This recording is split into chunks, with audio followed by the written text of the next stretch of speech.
Et maintenant, nous allons laisser la parole au professeur John Sutton de l'Eckhart Society d'Oxford. Merci.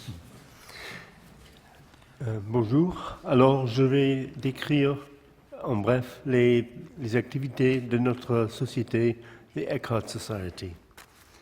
J'ai l'honneur de vous transmettre tous les meilleurs vœux des organisateurs de la société britannique, the Eckhart Society, dont je suis le représentant à votre colloque. Il me fait grand plaisir d'être parmi vous, de faire votre connaissance et de pouvoir profiter de vos travaux dans le domaine de la pensée de Maître Eckhart et de Nicolas de Cuse.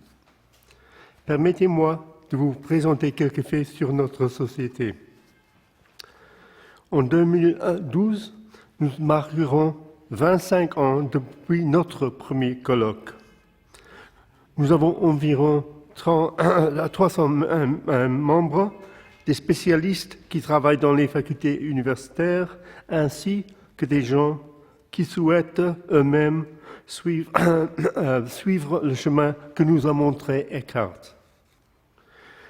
L'année 2010 a eu une signification très particulière pour nous. Nous, les organisateurs de la société, avons travaillé afin de participer au congrès international de grande renommée qui a lieu chaque année à la ville de Leeds, en Angleterre, the Leeds International Medieval Congress. Grâce à notre travail préparatif, 16 spécialistes sur Eckhart ont présenté des matériaux sur un aspect de la théologie du maître, y compris les textes de plusieurs rédactions scolaires et des commentaires sur les matériaux trouvés dans les archives. Pendant l'année 2010, nous avons également renforcé nos liens avec la société en Allemagne, die Meister Eckhart Gesellschaft. Dans la ville d'Erfurt, qui est étroitement liée à la vie d'Eckhart lui-même, des représentants de nos deux sociétés,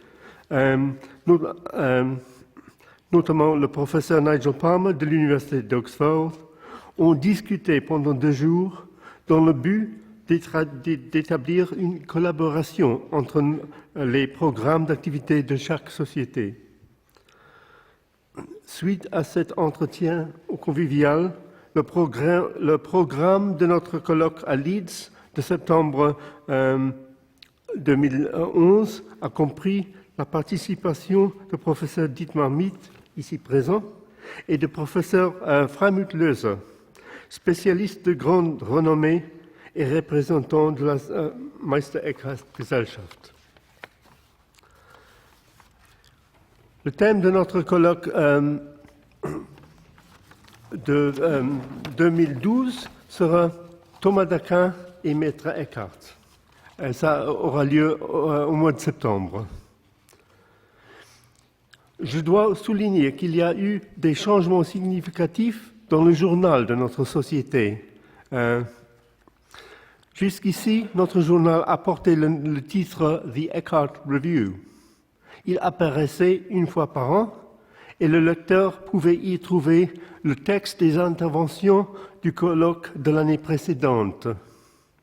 À partir de cette année, le journal apparaîtra 2 fois par an sous le titre Medieval Mystical Theology, The Journal of the Eckhart Society. Ce titre représente un élargissement de notre champ d'intérêt. Le rédacteur du journal accueillera désormais des matériaux non seulement sur Eckhart lui-même, mais aussi sur tout ce qui est en rapport avec la théologie mystique de l'époque médiévale, contexte historique et social, théologien autre que Maître Eckhart et recherche comparative.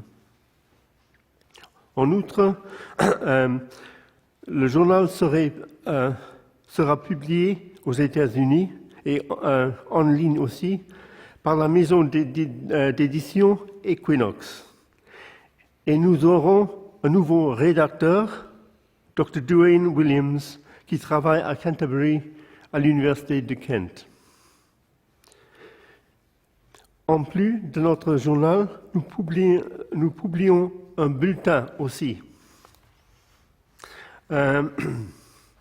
dont j'ai apporté plusieurs exemplaires que je peux faire à votre disposition. Je l'ai mis sur la table dans la pièce voisine. Et si vous, j'ai pu apporter seulement 20 copies, 20 exemplaires. Alors, si vous voulez me laisser votre adresse email, je peux vous envoyer en email, en forme email. Le bulletin que j'ai apporté avec moi contient plusieurs photos de notre visite à la ville d'Erfurt en novembre de l'année 2010. Maintenant, il ne me reste qu'à évoquer les deux personnes qui, en 1987, ont été cofondateurs de notre société, Madame Ursula Fleming et le père Conrad Peppler, moine dominicain. Sous la direction de Marco Pallis, savant et auteur, Ursula Fleming est venue à la lecture des sermons du maître Eckhart très tôt dans sa vie. Et pendant une quarantaine d'années, elle s'envelissait dans cette lecture jusqu'à sa mort en 1992, à l'âge de 61 ans. Moi, j'ai le grand honneur d'être le neveu aîné de Ursula Fleming. C'était grâce à elle que j'ai entendu parler du maître Eckhart et de sa théologie pour la première fois à l'âge de 14 ans. J'ose constater que Ursula Fleming, si elle était vivante aujourd'hui, elle serait tout à fait ravie de savoir que ce colloque se tient ici à Paris et de savoir que tant de monde estime bien toute la richesse de la théologie d'Eckhart. Et en conclusion, je voudrais bien présenter à Marianne Vanier les 3 livres qu'a écrits Ursula Fleming.